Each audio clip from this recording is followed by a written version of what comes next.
Salve, salve família Seja, vamos dar continuidade à aula, elaborando efetivamente uma prova da OAB acerca da estrutura de uma petição inicial. Então vamos lá. Eu selecionei o exame 14. Então vou ler com você o que a gente tem que fazer, ler rapidamente e identificar o último momento processual, fazer o esqueleto e depois fazer o quadro. Eu vou ler com você rapidamente para identificar qual é o último momento processual. Vamos lá comigo. Acompanhe comigo. Síntese de uma entrevista realizada por Heitor Samuel Santos, brasileiro, solteiro, desempregado, filho de Isaura, portador de identidade, CPF, residente domiciliado na rua 7 de setembro, casa 18, Manaus, Amazonas. Perceba, a sua prova ela trouxe já a qualificação. E neste caso, se você tiver que qualificar o Heitor, você vai ter que utilizar a redação feita pela sua prova. Não pode utilizar o termo qualificação e endereços completos.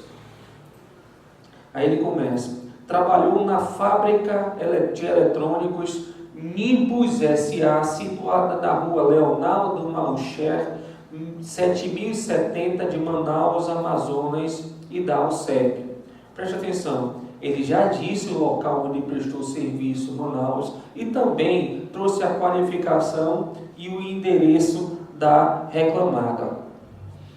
Artigo, vamos lá, ele trabalhou de quando?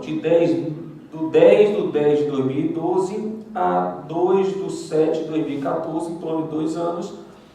A oportunidade que foi dispensado sem justa causa e recebeu corretamente sua indenização, ou seja, ele disse: eu recebi todas as verbas rescisórias corretamente.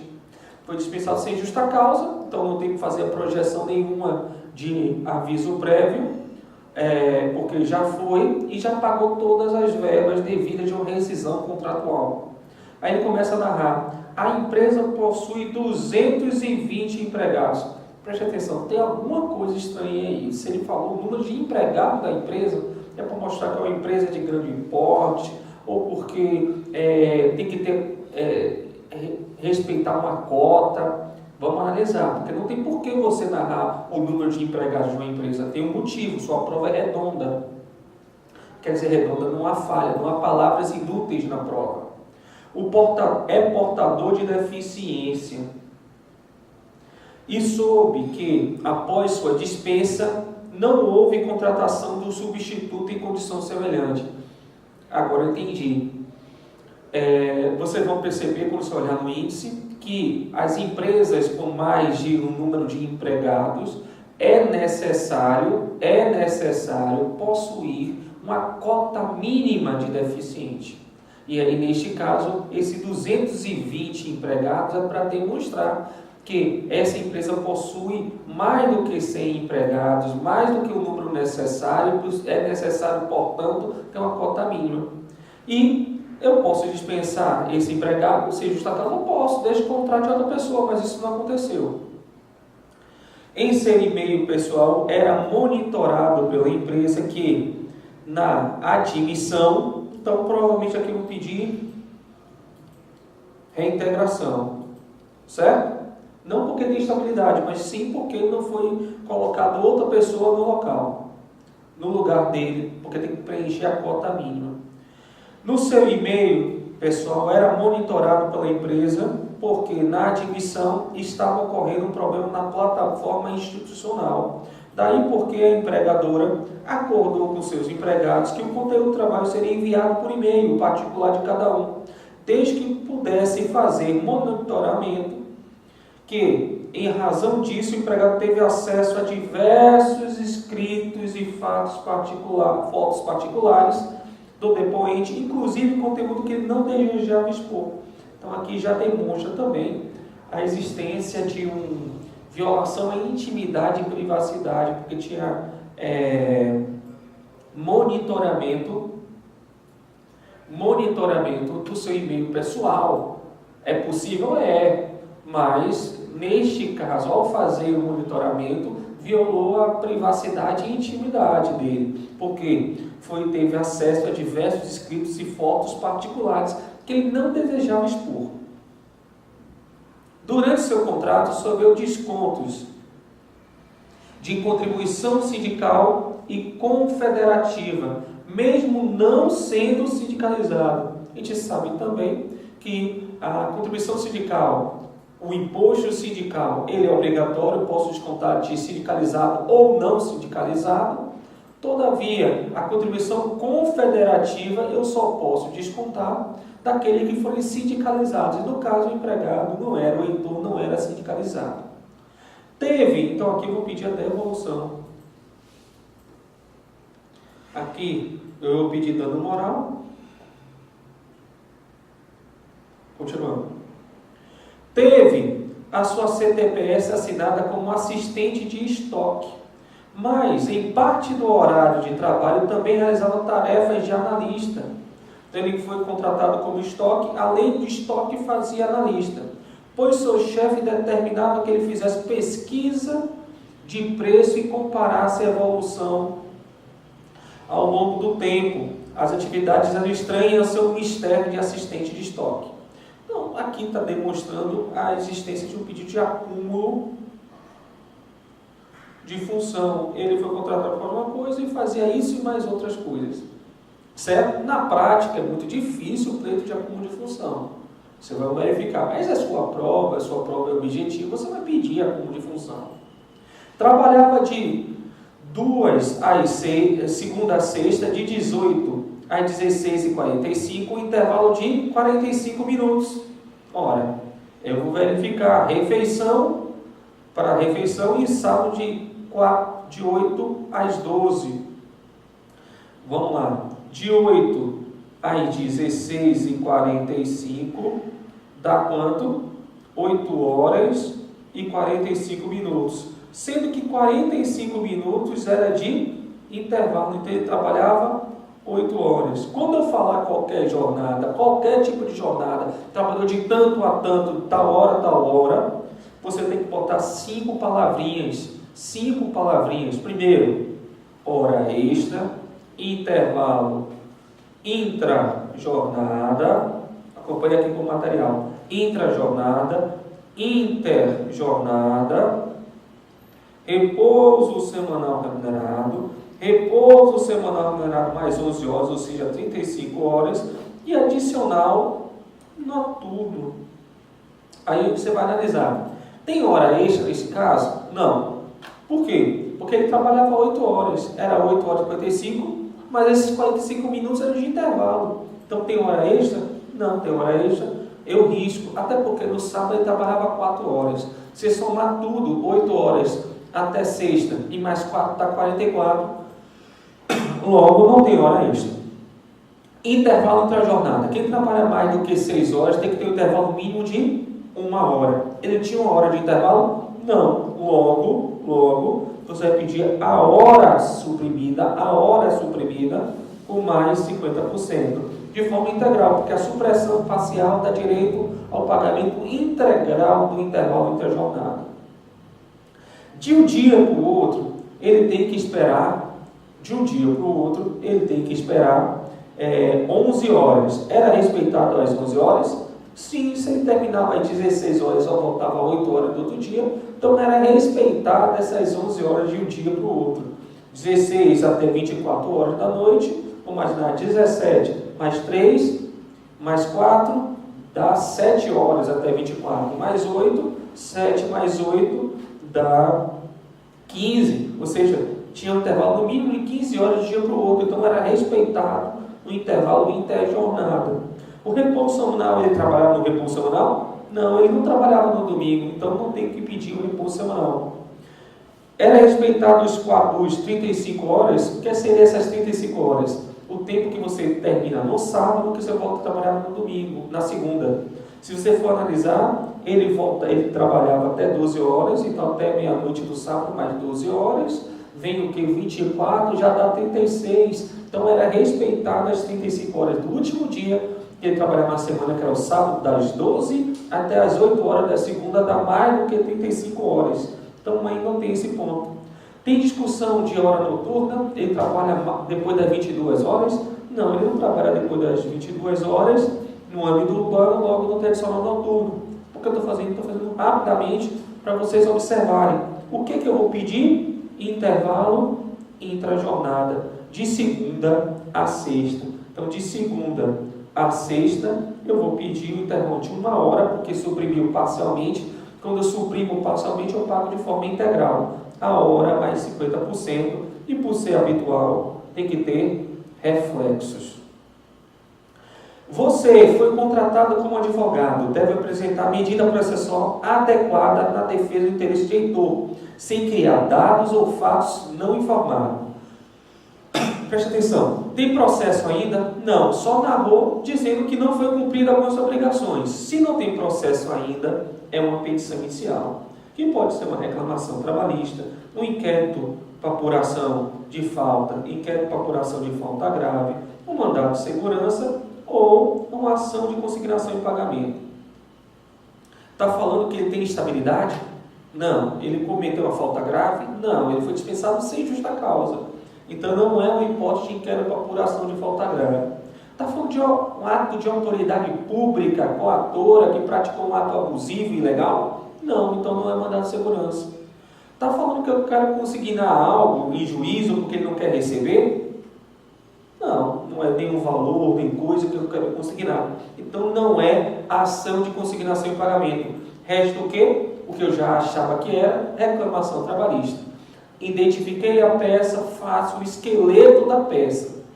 Depois que eu fazer o esqueleto, que eu já mostrei para vocês, o esqueleto, vem aqui no quadro, aqui o esqueleto, estrutura da peça mais detalhada, que é o esqueleto, já coloquei aqui. Eu tenho como agora preencher algumas informações.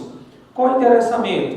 A gente já sabe que é para Manaus, porque foi o local onde prestou serviço, artigo 651 da CLT.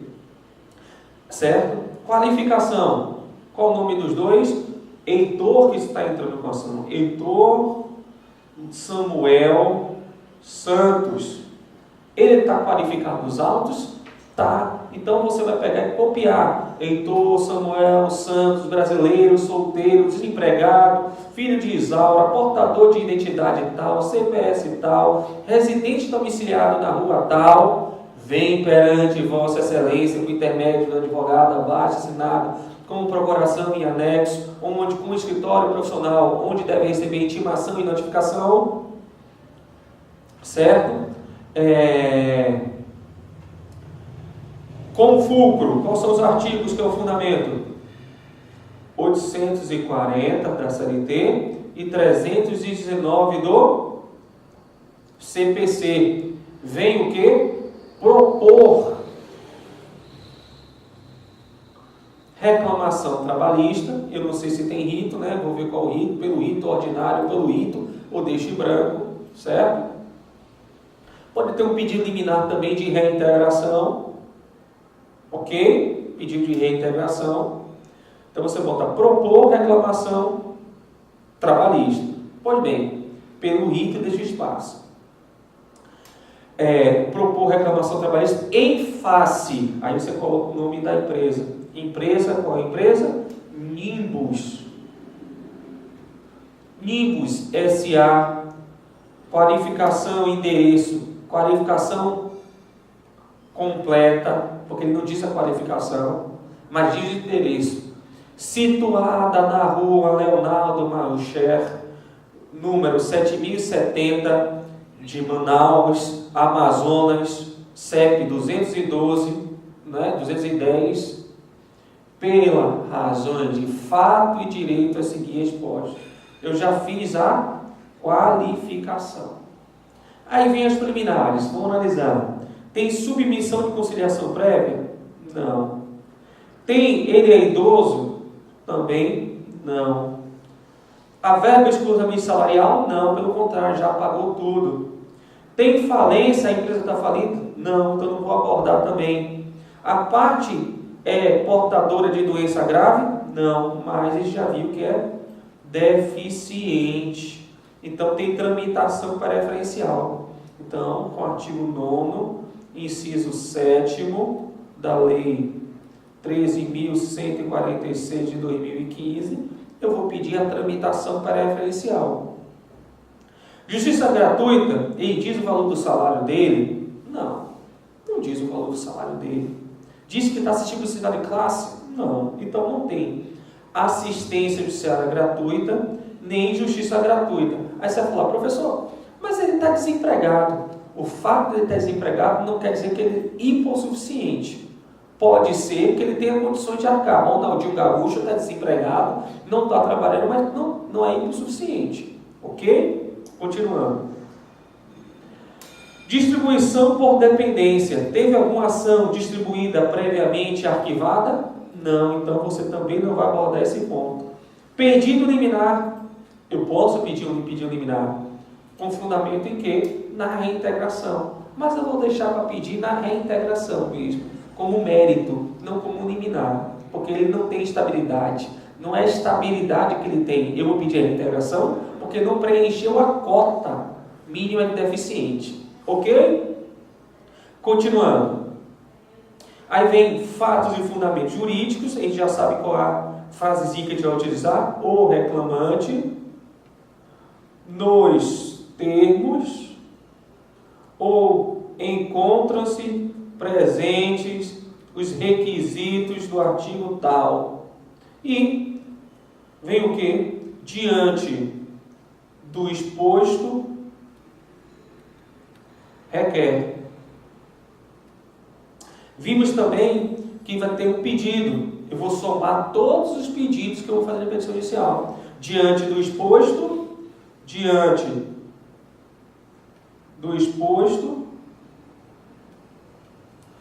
requer. Requerimentos finais, NPPP, notificação, produção de provas e procedência, valor da causa, atribui-se à causa o valor de RS cifrão, espaço, e NET pede lodão. NET pede lodão. Depois que eu fiz o esqueleto, identifiquei a peça, fiz o esqueleto, o que eu vou fazer? Agora eu vou fazer o quadro. E aí eu quero que você venha comigo. O quadro. Vamos lá. Vamos para o quadro. Vou botar o fato, fundamento, pedido, de acordo com sua prova. Se sua prova começar a narrar um assunto, esse vai ser o primeiro assunto a ser abordado. Ok? Vamos lá. O primeiro que ele vem narrando, um pedido que ele vai narrando, é que ele é portador de deficiência. Ele é portador de deficiência. O que é que você vai fazer? Primeiro você enumera todos os fatos, depois você vai no índice da CLT e vai buscar a fundamentação. Tá bom? Siga essa etapa que é muito mais rápido para você. Tá bom? Vamos lá. Então a primeira coisa é que ele diz que a empresa tem 220 empregados e ele era portador de deficiência, foi dispensado sem contratação de substituto legal em condição semelhante. Então, aqui nos fatos, eu vou colocar que a empresa tinha 220 empregados, que foi dispensado sem substituição de deficiente. Então, ele pode ser dispensado? Ele pode. Desde que contrate um outro empregado deficiente para manter a cota. O que é que eu vou pedir? Eu já sei aqui, só dar um toquezinho para lembrar. Eu vou lembrar que tem que manter a cota, que eu vou procurar a fundamentação. Vou pedir a reintegração, não porque tem estabilidade, mas sim porque não preencheu, manteve a cota, com o pagamento das verbas até a reintegração. Então aqui eu passo uma linha e continuo. Qual outro fato que ele narrou? Ele narrou que foi monitorar seu e-mail pessoal, tendo acesso a escritos e fotos particulares que não desejava expor para terceiros. Então, o que eu vou fazer? E-mail, e-mail pessoal, monitorado, exposição de fotos e escritos causando constrangimento. Certo? O que é que eu já sei que eu vou pedir?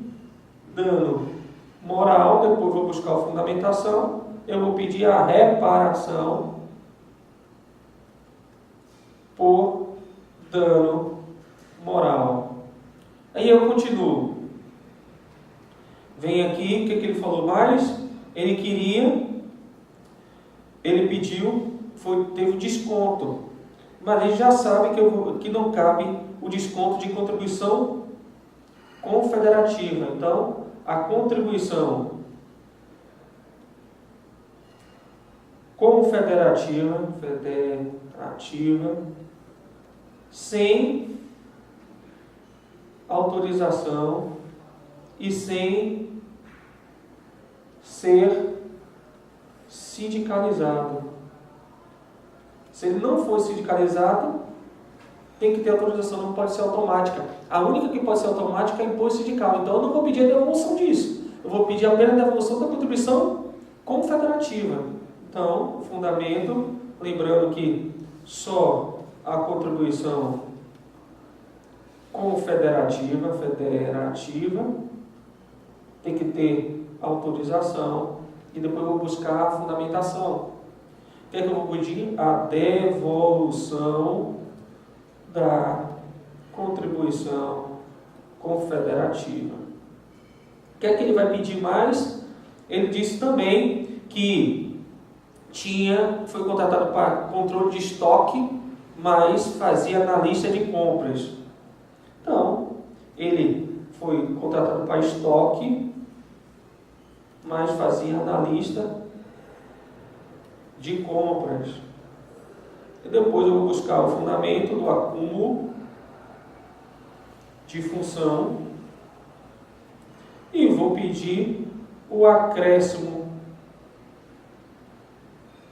salarial decorrente do acúmulo de função e os reflexos nas demais verbas. Depois eu procuro a fundamentação, o dispositivo legal. Continuando, ele também disse que trabalha de segunda a sexta, tendo um intervalo apenas de 45 minutos. O que é que eu vou pedir? Intervalo, ele teve supressão parcial do intervalo, que ele trabalhava de 8 às 16h45, tendo apenas 45 minutos de intervalo. O que é que eu vou pedir? O que é que eu vou falar? Supressão parcial de intervalo, pagamento, qual o fundamento que eu quero? Pagamento integral. Pagamento de 1 hora mais 50%, de segunda a sexta, como é habitual, também tem reflexos. Tem mais alguma coisa que eu vou falar? Tem uma coisa que eu abordei com vocês no início. Ele é deficiente. Por ele ser deficiente, ele tem tramitação preferencial. Não é pedido, mas para não esquecer, eu vou botar logo no quadro. Vou botar aqui, deficiente. Eu já sei o fundamento legal, é o artigo 9º, inciso 7º da Lei 13.146 de 2015. Logo, eu quero tramitação preferencial. Certo, meus amigos? Agora eu vou dar uma parada na sua aula. Para quê? Para que a gente pegue a CLT e a gente consiga enumerar a fundamentação legal. certo? Então, já botei os fatos, já dei uma dica da fundamentação, já coloquei os pedidos e agora eu vou botar o fundamento legal.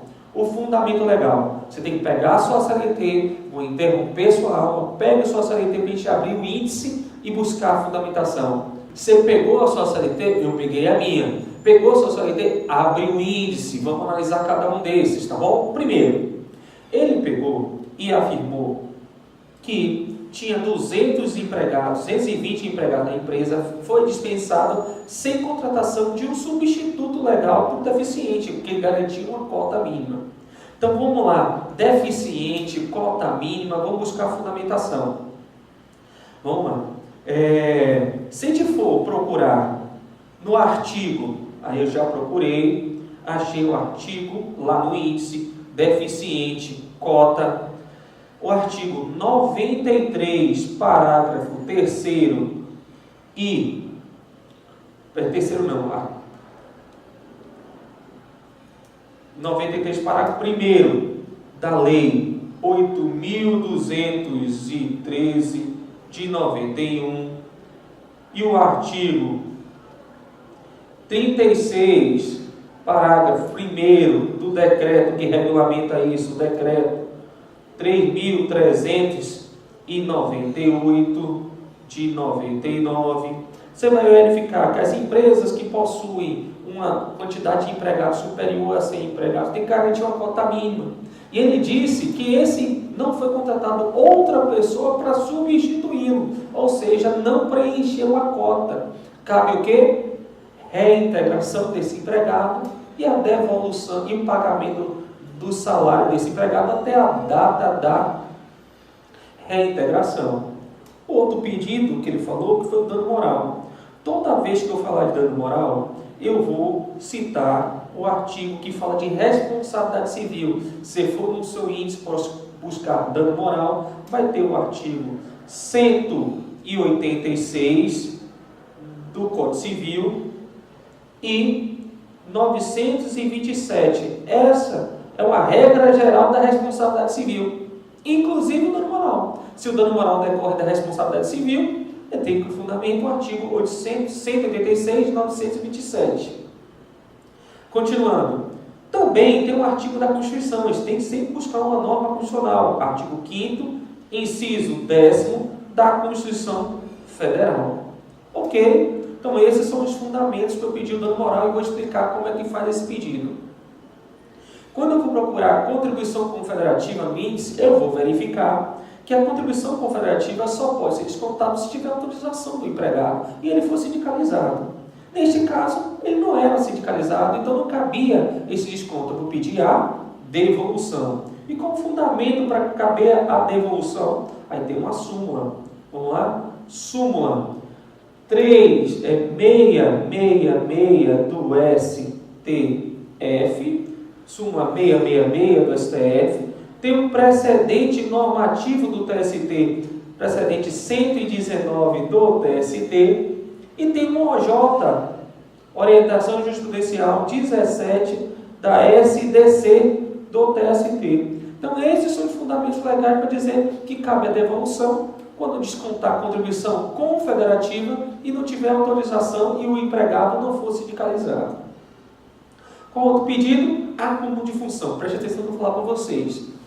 Acúmulo de função não é uma regra para todos os empregados, tem isso em noção. Para algumas categorias, a lei autoriza o acúmulo de função. Ou seja, você recebeu um plus a mais em razão do acúmulo. Mas para algumas categorias. Mas como você foi contratado pelo empregado, você vai pedir. Certo? Então, eu vou pegar, fundamentar em algumas coisas. Primeiro, princípio da isonomia salarial. Segundo, caráter sinalagmático do contrato. E terceiro, eu vou pegar os fundamentos legais para colocar. Qual o fundamento legal que eu posso usar? O artigo 456, parágrafo único da CLT, e vou pegar dois dispositivos típicos de algumas categorias para aplicar analogicamente. Então, analogia. Analogia de que dispositivo? Artigo 13 da Lei 6.615 de 78 e também o artigo 8º da Lei 3.207 de 57. Vamos lá, vamos para a supressão parcial. Toda vez que eu falar de intervalo entre a jornada, você vai lembrar desse artigo. Artigo 71. E no artigo 71 ele diz que a supressão parcial é paga como integral no seu parágrafo 4º da CLT. Também tem uma súmula, se você for lá no índice, uma súmula muito comum, súmula, que toda vez que falar de intervalo você vai citar, súmula 437, inciso 1 e inciso 3º, porque o inciso 1 e o inciso 3º fala que a supressão parcial deve ser paga como integral. Se eu suprimir 15 minutos, eu não só pago os 15 não, pago o quê? A hora integral, como hora extra e, por ser habitual, reflexos das demais parcelas. Então você vai colocar também súmula 437, inciso 1º, inciso 3º. Então, meus amigos, o que eu fiz? Eu completei o quadro. Com isso eu consigo fazer a nossa prova. Que vai ser, daqui a pouco eu vou ditar para você como é essa prova. Um grande abraço, até o próximo bloco.